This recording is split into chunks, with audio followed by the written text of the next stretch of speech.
How are you? Absolutely fine. Okay. Uh, Welcome to Raju sir online classes. आज मैं exercise 8.1 के remaining questions आपको समझाने वाला हूं। प्रीवियस वीडियो में मैंने क्वेश्चन नंबर 1 और 3 अटेम्प्ट किया था। 2 मैंने इसलिए छोड़ा था, क्वेश्चन नंबर 1 की तरह ही है, बस उसमें tan p और cot r की वैल्यू अलग अलग निकालेंगे और उसके बाद tan p minus cot r की वैल्यू डाल देंगे, आपका सही हो जाएगा। अब चलते हैं क्वेश्चन नंबर 6 पे, जो थोड़ा डिफरेंट है, क्योंकि क्वेश्चन नंबर 3 के तरह ही 4 भी है, 5 भी उसी तरह का है। क्वेश्चन नंबर 4 में जो 15 cot a लिखा हुआ है, उस 15 को राइट साइड में ट्रांसफर कर दीजिए, तो वो हो जाएगा cot a is equal to 8/15 और फिर वो क्वेश्चन नंबर 3 की तरह हो जाएगा। तो इस तरह क्वेश्चन नंबर 1 से लेके 5 तक आप इजीली कर सकते हैं। अब आता है क्वेश्चन नंबर 6। क्वेश्चन नंबर 6 थोड़ा सा डिफरेंट है, इसलिए मैं सॉल्यूशन में क्वेश्चन नंबर 6 करके दिखा रहा हूं आपको। क्वेश्चन नंबर 6 में लिखा हुआ है कि cos A is equal to cos B where A and B are acute angles। तो हमने एक राइट एंगल ट्रायंगल बना दिया ACB और ये दोनों हमने एक्यूट एंगल मार्क किया, क्योंकि ये तो राइट एंगल है, C राइट एंगल है, तो A और B आपको यहां पे मार्क करना पड़ेगा। अब क्वेश्चन में गिवन है cos A is equal to cos B, cos A is equal to cos B। याद होगा कि cos का फॉर्मूला होता है b अपॉन में h। cos का फॉर्मूला क्या होता है? b अपॉन में h। तो फॉर a इस पॉइंट के लिए, यानी इस एंगल के लिए बेस होगा AC और हाइपोटेनियस होगा AB, इसीलिए आप लिखोगे AC अपॉन AB। तो इस cos A के लिए हमने लिखा AC upon AB। Equal to है इसलिए इक्वल टू साइन आया। अब आता है cos B। cos B यानी इसके लिए, इस एंगल के लिए बेस ये होगा और हाइपोटेनियस AC होगा, यानी BC अपॉन AC। तो हमने यहां लिख दिया BC upon BC upon AB, तो BC अपॉन AB लिख दिया। अब यहां से AB और AB हमने कैंसिल कर दिया, तो आ गया AC इक्वल टू BC। अब हमने ये प्रूव कर दिया कि AC और BC इक्वल है। ज्योमेट्री में एक थ्योरम है कि किसी भी ट्रायंगल में दो साइड इक्वल हो तो उनके अपोजिट एंगल्स भी इक्वल होते हैं, इसीलिए एंगल A और एंगल B इक्वल हुआ। रीजन यहां लिख दिया angles opposite to equal sides are also equal, यानी एंगल A और एंगल B इक्वल है और यही हमें प्रूव करना था, राइट। तो ये हो गया क्वेश्चन नंबर 6। क्वेश्चन नंबर 6 के बाद मैं क्वेश्चन नंबर 8 लिया हूं, क्योंकि 7 और 8 एक ही तरह का था, तो मैंने 8 अटेम्प्ट किया है। 8 में है 3 cot A इक्वल टू 4, तो 3 दूसरी साइड पे शिफ्ट कर दीजिए, तो cot A is equal to 4/3। cot जो होता है वो tan का रेसिप्रोकल होता है। cot किसका रेसिप्रोकल होता है? tan का। तो tan का फॉर्मूला होता है P अपॉन में B, तो cot का फॉर्मूला होगा B अपॉन में P, यानी B का मतलब यहां पे AB से है और P का मतलब यहां पे BC से, तो इसीलिए हमने लिखा AB upon BC is equal to 4/3। अब आप AB को 4K मान लीजिए, BC को 3K मान लीजिए। आप 4 3 से भी कर सकते हैं, लेकिन K मानना चाहिए क्योंकि ये रेशियोज है। आप एग्जैक्टली नहीं ये नहीं कर सकते कि AB इक्वल टू 4 होगा। तो AB equal to 4K, BC equal to 3K। फिर हमने पाइथागोरस लगाया और पाइथागोरस लगा करके AC की वैल्यू हमने निकाला, वो आया 5K। ये AC की वैल्यू हमारा आ गया 5K। अब जो हमें क्वेश्चन में प्रूव करना है, उस क्वेश्चन में tan, sin और cos ये 3 रेशियोज इन्वॉल्व है। क्या क्या रेशियोज इन्वॉल्व है? sin, cos और tan। तो हमने ये तीनों वैल्यू निकाल लिया। sin A का फॉर्मूला होता है P अपॉन में H, तो P हमारा क्या है? 3K और H क्या है? 5K, तो 3K अपॉन 5K यानी 3/5। इसी तरह cos A तो वो होगा b अपॉन में h, तो ab अपॉन ac यानी 4k अपॉन 5k यानी 4 upon 5 and tan a p upon में b, p अपॉन में b, तो हो गया यहां पे 3 अपॉन में 4। आपको याद नहीं हो तो वो वाला फॉर्मूला मैंने बताया था, पापा बियर पियोगे, हाँ हाँ बेटा, ये आपका साइन हो गया, ये मिडिल वाला कॉस हो गया और ये हो गया टेन। तो साइन कॉस टेन, साइन का रेसिप्रोकल कोसेक, कॉस का रेसिप्रोकल सेक और टेन का रेसिप्रोकल कॉट, ये ध्यान रखना है। तो इस तरह आपने देखा कि हमने साइन ए, कॉस ए और टेन ए की वैल्यू पहले हमने निकाल लिया और अब इसे इस वैल्यू को डालकर प्रूव कर देंगे। अब हम वैल्यू डाल देते हैं जो साइन कॉस टेन की वैल्यू आई थी। हमारा लेफ्ट हैंड साइड था 1 minus tan square A upon 1 plus tan square ए। ये टेन स्क्वायर ए का मतलब हुआ टेन ए का स्क्वायर, तो 1 माइनस टेन का वैल्यू हमने रखा 3 अपॉन 4, उसका स्क्वायर किया, नीचे हुआ 1 प्लस 3 अपॉन 4 का स्क्वायर। और अब इसको सिंप्लीफाई कर रहा हूं, 1 minus 9 upon 16 whole upon 1 plus 9 upon 16, फिर एलसीएम लेके इसको कंबाइन करोगे तो 16 एलसीएम आएगा, यहां आएगा 16 माइनस 9, सिमिलरली यहां एलसीएम 16, यहां आएगा 16 प्लस 9, तो ये हो गया 7 अपॉन 16 और ये हो गया 25 अपॉन 16। याद होगा कि यहाँ पे रेसिप्रोकल हो जाता है, तो अगले स्टेप में हमने लिखा 7 अपॉन 16 और ये 25 अपॉन 16 बन गया 16 अपॉन 25, 16 16 कैंसिल, 7 अपॉन 25 आ गया हमारा इसका वैल्यू। अब आपको राइट साइड में दिया हुआ है cos square A minus sin square A, cos square A minus sin square A. Cos square ए का मतलब हुआ कॉस ए का स्क्वायर, तो कॉस ए का वैल्यू है 4 अपॉन 5 तो उसका स्क्वायर, और साइन ए का वैल्यू है 3 अपॉन 5 उसका स्क्वायर, तो 4 अपॉन 5 का स्क्वायर 16 अपॉन 25, 3 अपॉन 5 का स्क्वायर 9 अपॉन 25, फिर एलसीएम लेके सिंप्लीफाई करेंगे तो 7 अपॉन 25।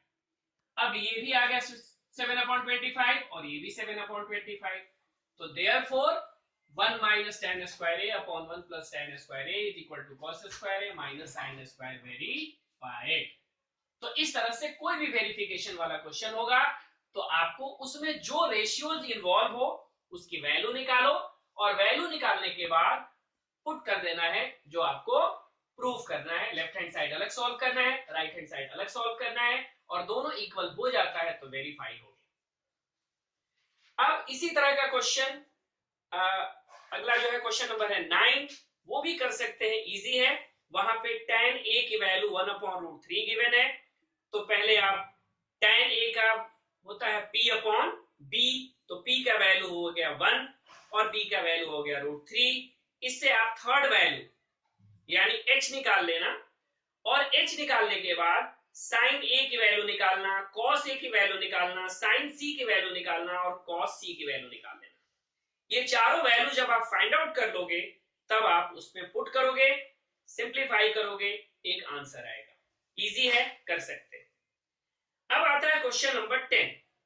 क्वेश्चन नंबर 10 में लिखा हुआ है कि PQR एक राइट एंगल ट्रायंगल है, right angle at Q, right angle at Q, and इसमें लिखा हुआ है कि PR plus QR, PR plus QR यानी ये दोनों वैल्यू ऐड करके 25 है। PR प्लस QR यानी ये वैल्यू और ये वैल्यू मिला करके 25 है और ये वैल्यू 5 PQ गिवन है। तो सबसे पहला काम हमें मिसिंग साइड फाइंड आउट करनी है।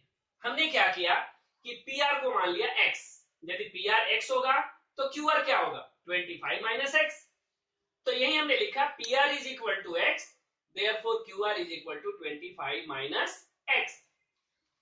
अब इस ट्रायंगल में पाइथागोरस फार्मूला लगा रहा हूं, तो PR square is equal to PQ square plus QR square, PR की जगह x स्क्वायर आ गया, PQ की जगह 5 आया उसका स्क्वायर और QR की जगह 25 माइनस x का, ये बन गया x स्क्वायर, 5 का स्क्वायर 25 और यहां पे आइडेंटिटी लगेगा a minus b the whole square, तो ये हो गया 625 -50x प्लस एक्स स्क्वायर दोनों तरफ से कैंसिल कर दिया।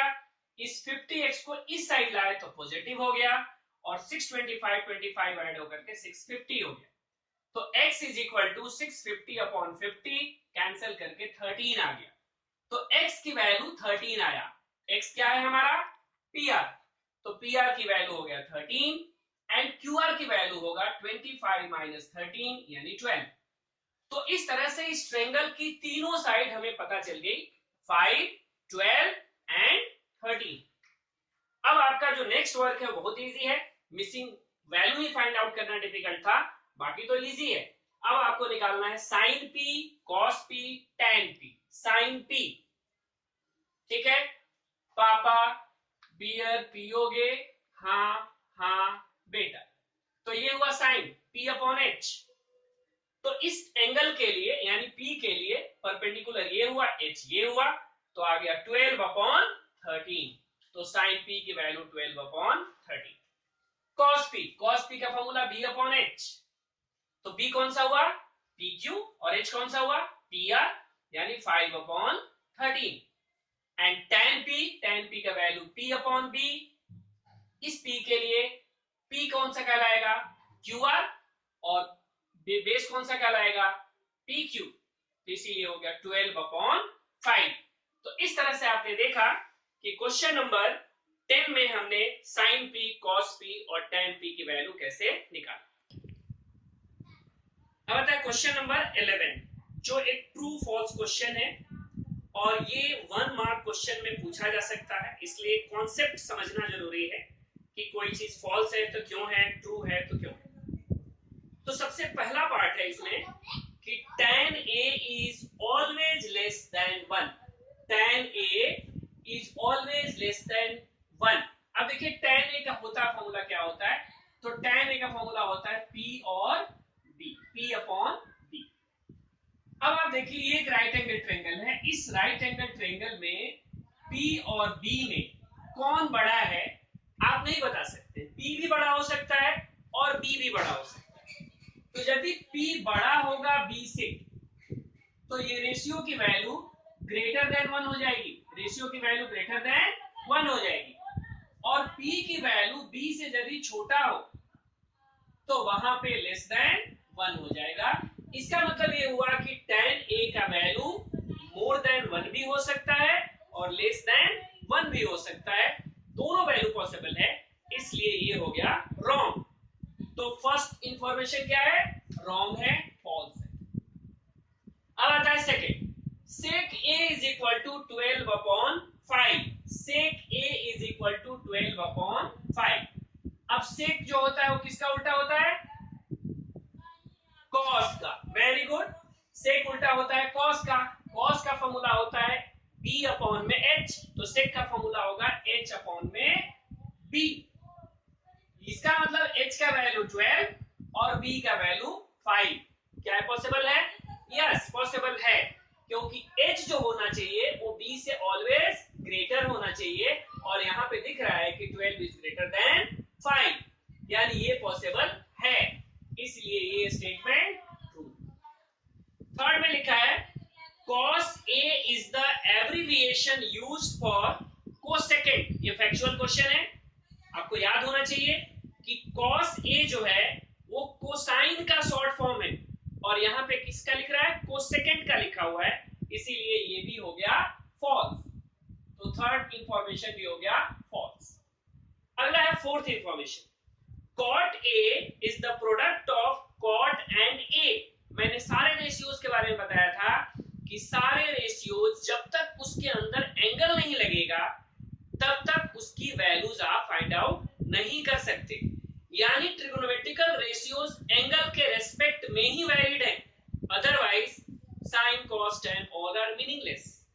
तो हम कभी भी इनको सेपरेट नहीं कर सकते हैं, कॉट ए को हम ये नहीं कर सकते कि कॉट इंटू ए है, कॉट ए रेशियो है जिसको हम सेपरेट नहीं कर सकते, इसलिए ये लिखा जो है कि cot A is the product of cot and A, ये एब्सोल्युटली फॉल्स है, तो इसे भी आप फॉल्स कहेंगे, right. Last part, sin theta is equal to 4 upon sin theta is equal to 4/3। अब साइन का फॉर्मूला क्या होता है, p/h होता है। और उस तरह से कंपेयर करें तो p का वैल्यू 4 और h का वैल्यू 3। अब ध्यान से देखिए, p का वैल्यू 4, h का वैल्यू 3। और मैं बार बार आपको बता रहा हूं कि किसी भी राइट एंगल ट्रायंगल में जो h होती है वो ग्रेटेस्ट साइड होती है, लॉन्गेस्ट साइड होती है, यानी इसकी वैल्यू सबसे ज्यादा होनी चाहिए। लेकिन यहां पे क्या हो रहा है, p का वैल्यू 4 दिया हुआ है, h का वैल्यू 3 दिया हुआ है, यानी h छोटा हो गया p से, जो कि पॉसिबल नहीं है। यानी इसीलिए sin theta is equal to 4/3 not possible, यानी ये हो गया फॉल्स। इस तरह से हमने सभी क्वेश्चंस के ट्रू फॉल्स के कॉन्सेप्ट दिए। उम्मीद है कि आपको ये समझ में आ गया होगा। और इस तरह से 8.1 आपका एक्सरसाइज कंप्लीट होता है। मुझे उम्मीद है कि आपने भी कंप्लीट कर लेंगे इसे आसानी से। और आपको मेरी वीडियो अच्छी लगी होगी तो प्लीज लाइक कीजिए, शेयर कीजिए एंड सब्सक्राइब कीजिए। Till then